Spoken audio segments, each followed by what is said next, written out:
So just a little intro into biodiversity, and then I'm going to hand over to Lewis to talk through the National Education Nature Park. So I don't know if you're aware how much you know about biodiversity, but I just thought I'd highlight this slide here. So basically, this is nearly 70% of animal populations have been wiped out in just 48 years. So you can see that there are significant declines in terms of overall animal populations. And what that means is actually the extinction risk is growing. So although it's not necessarily 70% of animals have died, the decline in populations is significant because it does increase the extinction risk. So in terms of Britain, Britain's lost nearly half of its biodiversity since the Industrial Revolution. And what this means is basically our country is ranked in the bottom 10% in the world, and it's the worst among the G7 nations. In fact, it's the worst developed country to experience such high rates of biodiversity loss. So really significant impacts within the UK. So why is biodiversity important? Well, you can see it's really important for us. It's the basis of our food system. It's actually a really valuable solution to climate change, and we know that climate change effects are getting worse.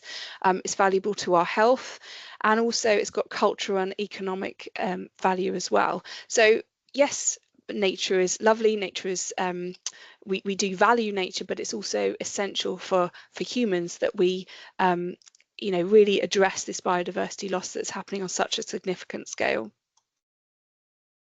So what are the main threats to biodiversity? So we've got over-exploitation and over-harvesting, and climate change is now affecting us, but it's also affecting nature in a serious way.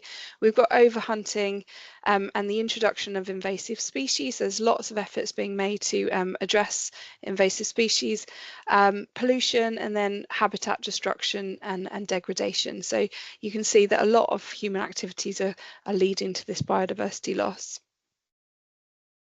So I just wanted to point out here, a lot of these threats are caused by agriculture and the way that we harvest our food, but there's also kind of this direct effect of what we eat and why we eat it that is having significant effect on biodiversity. So this infographic just talks through how our kind of culture, in fact, I'll just put this our kind of need for kind of standard food types and this kind of drive of monocultures has significantly impacted biodiversity loss, and it's affecting countries all across the globe because more and more they are growing food for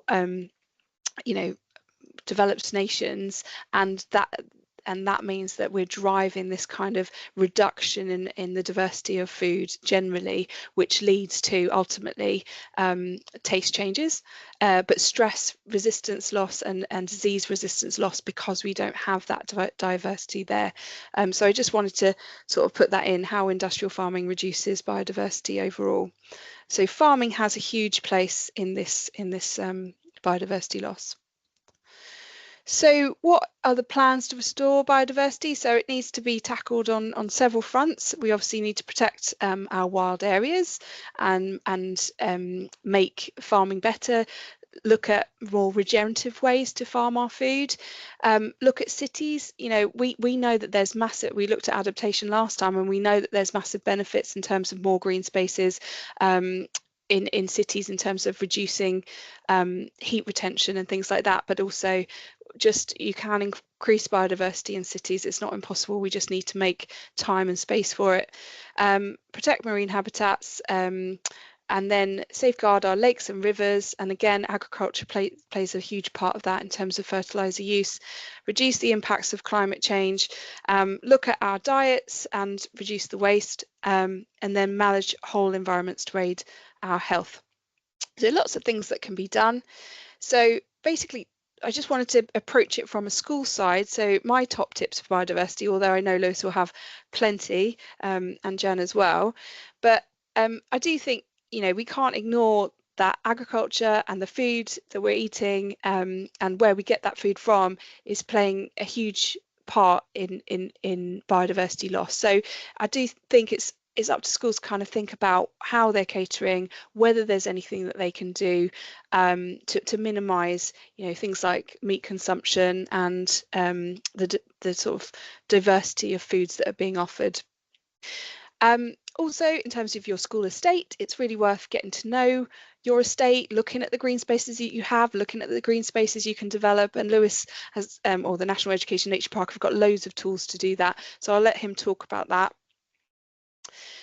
So engage your students and community. So yes, students are really important. They can be a real driving force behind creating more biodiversity on your site, but also consider how your community can support that as well.